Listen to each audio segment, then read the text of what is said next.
Hallo, guten Tag. Ich heiße Badri. Herzlich willkommen zum Deutsch Lernen bei Foreign Languages Institute, Dilshuk Nagar, Hyderabad. So in this session also we are going to deal with verb conjugations, but this is little bit different what we have done in the previous class. Now see here arbeiten. Arbeiten to work. So here the stem is arbeit.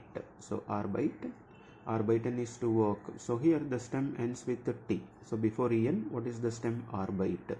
So the stem ends with a T. So if the verb stem ends with a T or D, then the verb conjugation, like the endings, are little bit different. Here you see ich arbeite stem plus E. Normal. Do stem arbeit, then here we are adding est. So do arbeitest. Carlos arbeitet. Carlos third person singular. Verb stem ends with et. And Maria third person singular, verb stem ends with et. So Maria arbeitet. Where same en. Where arbeiten. Ihr stem plus et. Ihr arbeitet, and Maria and Carlos third person plural. So verb stem ends with en. So here if a verb stem ends with a T or D, so mostly the conjugation is same, but only in the do form, and third person singular ARCS, and second person plural. Instead of like we are adding extra E, so instead of ST here we are adding EST. So do arbeitest, Maria arbeitet, and Carlos arbeitet, and ihr arbeitet. And one more rule here, you see this verb tanzen. Tanzen to dance. Here the stem is tans.